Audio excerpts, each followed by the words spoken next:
Madam, ನೀವು already ರಾಜಕೀಯದಲ್ಲಿದ್ರಿ, government ಆಫೀಸರ್ನ ಆಯ್ಕೆ ಮಾಡ್ಕೊತೀರಾ. ಯಾಕೆ ನೀವು ಗೌರ್ಮೆಂಟ್ ಕೆಲಸದಲ್ಲಿ ರಿಸೈನ್ ಮಾಡಿರ್ತೀರಲ್ಲ, ಹಾಗಾಗಿ ಗೌರ್ಮೆಂಟ್ ಕೆಲಸದವ್ರನ್ನೇ ಮದುವೆ ಮಾಡ್ಕೋಬೇಕು ಅಂತ ಆಯ್ಕೆ ಮಾಡ್ಕೊಂಡ್ರೆ ಹೇಗೆ? ಹಾಗೇನಿಲ್ಲ, ಅದು ಅಕಸ್ಮಾತ್. ಹೌದು, ಯಾಕೆಂದರೆ ನಾನು ಸಬ್ ರಿಜಿಸ್ಟ್ರಾಗಿ ಫಸ್ಟ್ ಟೈಮ್ ಇಲ್ಲಿ ಜಾಯ್ನ್ ಆಗಿದ್ದೆ. ಇವರು ಪ್ರೊಫೆಷನಲ್ ಆಗಿ ಅಗ್ರಿಕಲ್ಚರ್ ಆಫೀಸರ್ ಆಗಿ ಚಿಕ್ಕಮಂಗ್ಳೂರಲ್ಲಿದ್ದರು. ಇವರ ಅಸಿಸ್ಟೆಂಟ್ ಒಬ್ಬ ರುದ್ರಯ್ಯ ಅಂತ ಹೇಳಿ ಇಲ್ಲಿಯವನೇ, ಮೂಡಿಗೆರೆಯವನೇ. ಅವ್ರು ಚೆನ್ನಾಗಿ ಗೊತ್ತಿತ್ತು. ಅವರು ಹೀಗೆ ಪರಿಚಯ ಮಾಡಿಸಿದ್ರು. ಅಲ್ಲಿ ನಮ್ಮ ಮನೆ ಓನರ್ ಸೊಸೆ ಇದ್ಲು ಒಬ್ಬಳು, ಶಾರದಕ್ಕ ಅಂತೇಳಿ.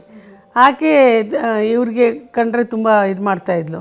ಒಂದು ಸಣ್ಣ ಪಾಕೆಟ್ ಇದಿತ್ತು, ರೇಡಿಯೋ ಇತ್ತು. ಅವಾಗೆಲ್ಲ ಈ ಕ್ರಿಕೆಟ್ ಕಾಮೆಂಟ್ರಿ ಅದರಲ್ಲೇ ಕೇಳೋದು. ಅದರಲ್ಲೇ ಎಂಥದ್ದು ಮೆಚ್ಚಿನ ಚಿತ್ರಗೀತೆಗಳು ಬರ್ತಾಯಿದ್ವು. ಅದು ಆಕಾಶ ದೀಪವು ನೀನೇ, ನಿನ್ನ ಕಂಡಾಗ ಸಂತೋಷವೇನು ಅಂತ.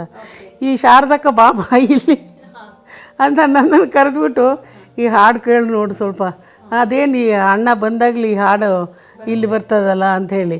ಆಮೇಲೆ ಇವ್ರು ಹೋದ್ಮೇಲೆ ಯಾಕೆ ನಂಗೆ ರೇಗಿಸ್ತಿದ್ದು, ಒಂದು ಅಪ್ಲಿಕೇಶನ್ ಹಾಕೋಣ ಇರಲಿ ಅಂತ. ಯಾವ ಅಪ್ಲಿಕೇಶನ್, ಸುಮ್ಮನೆ ಕೂತ್ಕೋ ಅಂತ ನಾನು ರೇಗಿಸ್ತಿದ್ದೆ. ಅದು ಅಲ್ಲಿಗೆ ಬಿಟ್ಟೋಗಿತ್ತು. ಅರ್ಥ ಆಯ್ತಾ?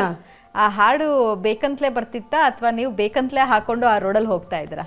ಇಲ್ಲ, ಅದು ಆಕಾಶವಾಣಿ ಬರ್ತಿತ್ತು. ಆಕಾಶವಾಣಿ ಈಗಿನಂಗಿಲ್ಲ, ಅವು ಬರ್ತಿತ್ತು.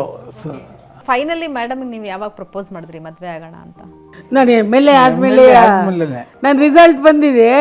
ಎಲ್ಲರೂ ಈ ಮೆರವಣಿಗೆ ಕರ್ಕೊಂಡು ಬರ್ತಾರಲ್ಲ ಸಾಯಂಕಾಲ 5 ಗಂಟೆ, ಗುಳ್ಳನಪೇಟೆ ಅಂತ ಆಲ್ದೂರಿಂದ ಈ ಕಡೆ ಬಂದರೆ, ಈ ಮನುಷ್ಯ ನಾನಲ್ಲಿ ಕುರ್ಚಿ ಮೇಲೆ ಕೂರಿಸಿದ್ರು ಅಂತಂದು ಹಾರ ಹಾಕಿದ್ವಿ. ಯಾರೂ ಹಾರ ಹಾಕಿಲ್ಲ, ಈ ಮನುಷ್ಯ ಯಾಕೆ ಹಾರ ಹಾಕಿದ್ರಲ್ಲ ಅಂತ ನೋಡಿ ಇವರು. ನಾವು ಲಾರಿ ಇಟ್ಕೊಂಡು ಅಲ್ಲಿಗೆ ಹೋಗಿದ್ದು, ಹಾಗಾಗಿ ಅಂಥ ಸಂದರ್ಭದಲ್ಲಿ ನಾವು ಅವೆಲ್ಲ ಯೋಚನೆ ಮಾಡಿಲ್ಲ.